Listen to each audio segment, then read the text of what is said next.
लीजिए सुनिए। मुंशी प्रेमचंद के लिखे कथा संग्रह मानसरोवर एक की कहानी। रसिक संपादक मेरी यानी समीर गोस्वामी की आवाज में। नवरस के संपादक पंडित चोखीलाल शर्मा की धर्मपत्नी का जब से देहांत हुआ है, आपको स्त्रियों से विशेष अनुराग हो गया है और रसिकता की मात्रा भी कुछ बढ़ गई है। पुरुषों के अच्छे अच्छे लेख रद्दी में डाल दिए जाते हैं, पर देवियों के लेख कैसे भी हों तुरंत स्वीकार कर लिए जाते हैं और बहुधा लेख की रसीद के साथ लेख की प्रशंसा कुछ इन शब्दों में की जाती है। आपका लेख पढ़कर दिल थाम कर रह गया।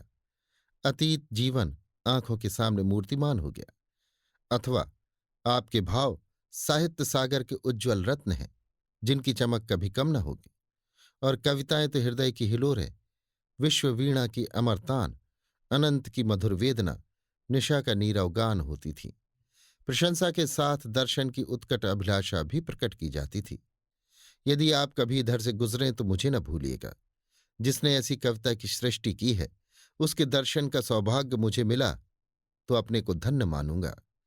लेखिकाएं अनुरागमय प्रोत्साहन से भरे हुए पत्र पाकर फूली न समाती।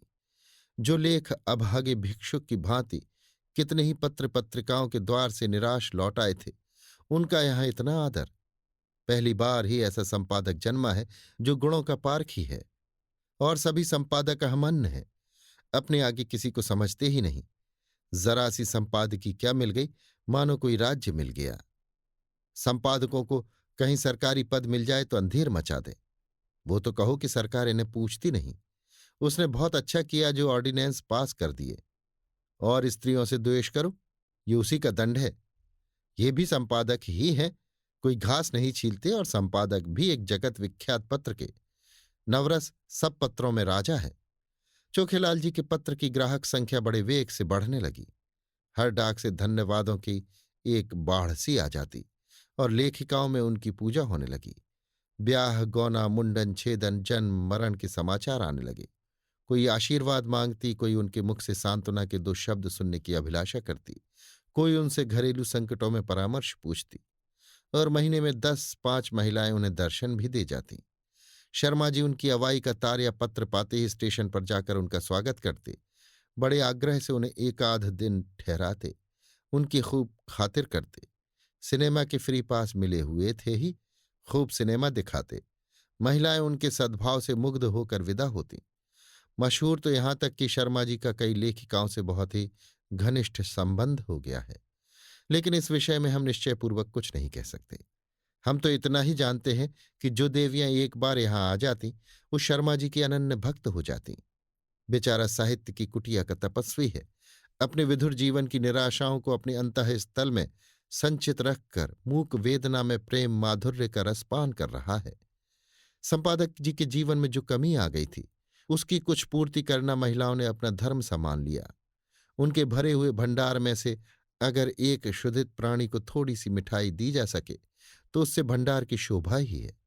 कोई देवी पार्सल से अचार भेज देती, कोई लड्डू। एक ने पूजा का ऊनी आसन अपने हाथों बनाकर भेज दिया। एक देवी महीने में एक बार आकर उनके कपड़ों की मरम्मत कर देती थी। दूसरी देवी महीने में 2-3 बार आकर उन्हें अच्छी अच्छी चीजें बनाकर खिला जाती थी। अब वो किसी एक के न होकर सबके हो गए थे। स्त्रियों के अधिकारों का उनसे बड़ा रक्षक शायद ही कोई मिले। पुरुषों से तो शर्मा जी को हमेशा तीव्र आलोचना ही मिलती थी। श्रद्धामय सहानुभूति का आनंद तो उन्होंने स्त्रियों ही में पाया। एक दिन संपादक जी को एक ऐसी कविता मिली जिसमें लेखिका ने अपने उग्र प्रेम का रूप दिखाया था।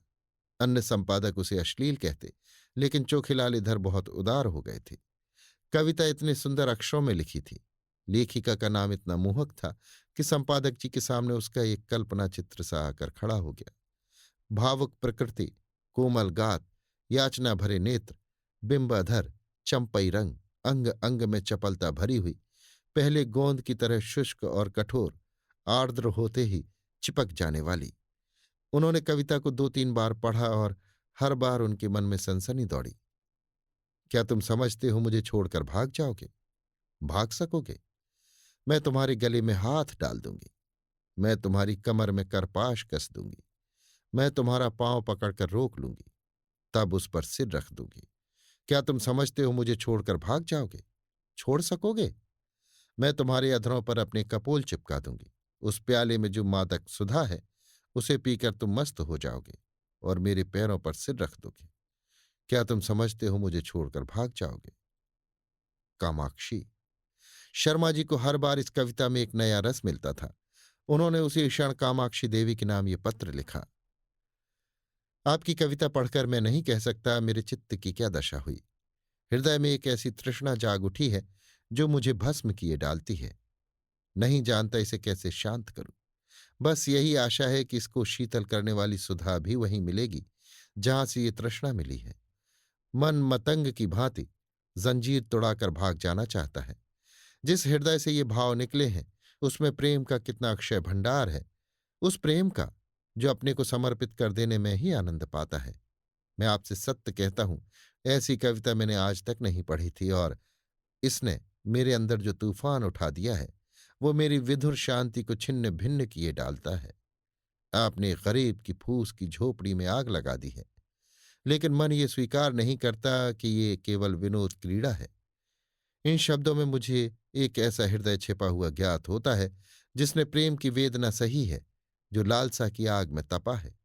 मैं इसे अपना परम सौभाग्य समझूंगा यदि आपके दर्शनों का सौभाग्य पा सका। ये कुटिया अनुराग की भेंट लिए आपका स्वागत करने को तड़प रही है। सब प्रेम। तीसरे ही दिन उत्तर आ गया। कामाक्षी ने बड़े भावुकतापूर्ण शब्दों में कृतज्ञता प्रकट की थी और अपने आने की तिथि बताई थी। आज कामाक्षी का शुभागमन है। शर्मा जी ने प्रातःकाल हजामत बनवाई, साबुन और बेसन से स्नान किया। महीन खद्दर की धोती, कोकटी का ढीला चुन्नटदार कुर्ता, मलाई के रंग की रेशमी चादर। इस ठाठ से आकर कार्यालय में बैठे तो सारा दफ्तर गमक उठा। दफ्तर की भी खूब सफाई करा दी गई थी। बरामदे में गमले रखवा दिए गए थे। मेज पर गुलदस्ते सजा दिए गए थे। गाड़ी 9 बजे आती है, अभी 8:30 है। 9:30 बजे तक यहां आ जाएगी।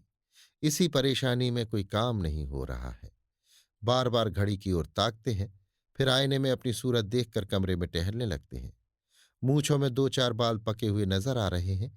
उन्हें उखाड़ फेंकने का इस समय कोई साधन नहीं है। कोई हरज नहीं, इससे रंग कुछ और ज्यादा जमेगा। प्रेम जब श्रद्धा के साथ आता है तब वो ऐसा मेहमान हो जाता है जो उपहार लेकर आता हो। युवकों का प्रेम खर्चीली वस्तु है, लेकिन महात्माओं या महात्मापन के समीप पहुंचे हुए लोगों का प्रेम उल्टे और कुछ ले आता है। युवक जो रंग बहुमूल्य उपहारों से जमाता है, ये महात्मा या अर्ध महात्मा लोग केवल आशीर्वाद से जमा लेते हैं। ठीक 9:30 बजे चपरासी ने आकर एक कार्ड दिया। लिखा था, कामाक्षी। शर्मा जी ने उसे देवी जी को लाने की अनुमति देकर एक बार फिर आईने में अपनी सूरत देखी और एक मोटी सी पुस्तक पढ़ने लगे, मानो स्वाध्याय में तन्मय हो गए हों। एक क्षण में देवी जी ने कमरे में कदम रखा। शर्मा जी को उनके आने की खबर ना हुई। देवी जी डरते डरते समीप आ गईं। तब शर्मा जी ने चौंक कर सिर उठाया, मानो समाधि से जाग पड़े हों, और खड़े होकर देवी जी का स्वागत किया। मगर ये वो मूर्ति न थी जिसकी उन्होंने कल्पना कर रखी थी। एक काली मोटी अधेड़ चंचल औरत थी जो शर्मा जी को इस तरह घूर रही थी मानो उन्हें पी जाएगी। शर्मा जी का सारा उत्साह, सारा अनुराग ठंडा पड़ गया। वो सारी मन की मिठाइयां जो वो महीनों से खा रहे थे पेट में शूल की भांति चुभने लगी। कुछ कहते सुनते न बना, केवल इतना बोले, संपादकों का जीवन बिल्कुल पशुओं का जीवन है। सिर उठाने का समय नहीं मिलता। उस पर कार्य अधिक से इधर मेरा स्वास्थ्य भी बिगड़ रहा है। रात ही से सिर दर्द से बेचैन हूं। आपकी क्या खातिर करूं? कामाक्षी देवी के हाथ में एक बड़ा सा पुलिंदा था। उसे मेज पर पटक कर रूमाल से मुंह पोंछकर मृदु स्वर में बोली, ये तो आपने बड़ी बुरी खबर सुनाई। मैं तो एक सहेली से मिलने जा रही थी, सोचा रास्ते में आपके दर्शन करती चलूं, लेकिन जब आपका स्वास्थ्य ठीक नहीं है तो मुझे यहां कुछ दिन रहकर आपका स्वास्थ्य सुधारना पड़ेगा। मैं आपके संपादन कार्य में भी आपकी मदद करूंगी। आपका स्वास्थ्य स्त्री जाति के लिए बड़े महत्व की वस्तु है। आपको इस दशा में छोड़कर मैं अब जा नहीं सकती।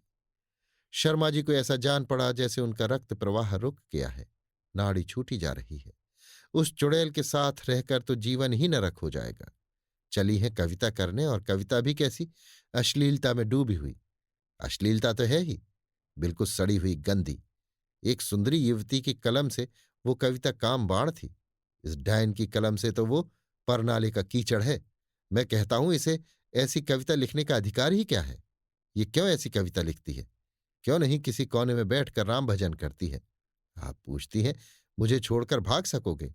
मैं कहता हूं, आपके पास कोई आएगा ही क्यों? दूर से ही देखकर न लंबा हो जाएगा? कविता क्या है जिसका न सिर न पैर, मात्राओं तक का इसे ज्ञान नहीं, और कविता करती है। कविता अगर इस काया में निवास कर सकती है तो फिर गधा भी गा सकता है, ऊंट भी नाच सकता है। इस राण को इतना भी नहीं मालूम कि कविता करने के लिए रूप और यौवन चाहिए, नजाकत चाहिए, नफासत चाहिए। भूतनी सी तो आपकी सूरत है, रात को कोई देख ले तो डर जाए, और आप उत्तेजक कविता लिखती हैं। कोई कितना ही शुद्धातुर हो तो क्या गोबर खा लेगा? और चुड़ैल इतना बड़ा पोथा लेती आई है, इसमें भी वही परनाले का गंदा कीचड़ होगा? उस मोटी पुस्तक की ओर देखते हुए बोले, नहीं नहीं, मैं आपको कष्ट नहीं देना चाहता। वो ऐसी कोई बात नहीं है, 2-4 दिन के विश्राम से ठीक हो जाएगा। आपकी सहेली आपकी प्रतीक्षा करती होगी। आप तो महाशय जी संकोच कर रहे हैं। मैं 10-5 दिन के बाद भी चली जाऊंगी तो कोई हानि ना होगी। इसकी कोई आवश्यकता नहीं है देवी जी। आपके मुंह पर तो आपकी प्रशंसा करना खुशामद होगी, पर जो सज्जनता मैंने आप में देखी वो कहीं नहीं पाई। आप पहले महान भाव हैं जिन्होंने मेरी रचना का आदर किया, नहीं तो मैं निराश ही हो चुकी थी। आपके प्रोत्साहन का ये शुभ फल है कि मैंने इतनी कविताएं रच डाली। आप इनमें से जो चाहें रख लें। मैंने एक ड्रामा भी लिखना शुरू कर दिया है, उसे भी शीघ्र ही आपकी सेवा में भेजूंगी। कहीं तो 2-4 कविताएं सुनाऊं। ऐसा अवसर मुझे फिर कब मिलेगा? ये तो नहीं जानती कि कविताएं कैसी हैं, पर आप सुनकर प्रसन्न होंगे। बिल्कुल उसी रंग की हैं। उसने अनुमति की प्रतीक्षा न की, तुरंत पोथा खोलकर एक कविता सुनाने लगी। शर्मा जी को ऐसा मालूम होने लगा जैसे कोई भिगो भिगो कर जूते मार रहा है। कई बार उन्हें मतली आ गई, जैसे 1,000 गधे कानों के पास खड़े अपना स्वर अलाप रहे हों। कामाक्षी के स्वर में कोयल का माधुर्य था, पर शर्मा जी को इस समय वो भी अप्रिय लग रहा था। सिर में सचमुच दर्द होने लगा। वो गधी टलेगी भी या यों ही बैठी सिर खाती रहेगी? इसे मेरे चेहरे से भी मेरे मनोभावों का ज्ञान नहीं हो रहा है। उस पर आप कविता करने वाली हैं। इस मुंह से तो महादेवी या सुभद्रा कुमारी की कविताएं भी घृणा ही उत्पन्न करेंगी। आखिर ना रहा गया। बोले, आपकी रचनाओं का क्या कहना? आप ये संग्रह यहीं छोड़ जाएं, मैं अवकाश में पढ़ूंगा। इस समय तो बहुत सा काम है। कामाक्षी ने दयार्द्र होकर कहा, आप इतना दुर्बल स्वास्थ्य होने पर भी इतने व्यस्त रहते हैं, मुझे आप पर दया आती है। आपकी कृपा है। आपको कल अवकाश रहेगा? जरा मैं अपना ड्रामा सुनाना चाहती हूं। खेद है, कल मुझे जरा प्रयाग जाना है। तो मैं भी आपके साथ चलूं? गाड़ी में सुनाती चलूंगी। कुछ निश्चय नहीं किस गाड़ी से जाऊं। आप लौटेंगी कब तक? ये भी निश्चय नहीं। और टेलीफोन पर जाकर बोले, हेलो, नंबर 77। कामाक्षी ने आधे घंटे तक उनका इंतजार किया, मगर शर्मा जी एक सज्जन से ऐसी महत्व की बातें कर रहे थे जिसका अंत ही होने न पाता था। निराश होकर कामाक्षी देवी विदा हुई और शीघ्र ही फिर आने का वादा कर गई। शर्मा जी ने आराम की सांस ली और उस पोथे को उठाकर रद्दी में डाल दिया और जले हुए दिल से आप ही आप कहा, ईश्वर ना करे कि फिर तुम्हारे दर्शन हो। कितनी बेशर्म है कुलटा कहीं की। आज इसने सारा मजा किरकिरा कर दिया। फिर मैनेजर को बुलाकर कहा, कामाक्षी की कविता नहीं जाएगी। मैनेजर ने स्तंभित होकर कहा, फॉर्म तो मशीन पर है। कोई हरज नहीं, फॉर्म उतार लीजिए। बड़ी देर होगी। होने दीजिए, ये कविता नहीं जाएगी। अभी आप सुन रहे थे मुंशी प्रेमचंद के लिखे कथा संग्रह मानसरोवर 1 की कहानी रसिक संपादक, मेरी यानी समीर गोस्वामी की आवाज में।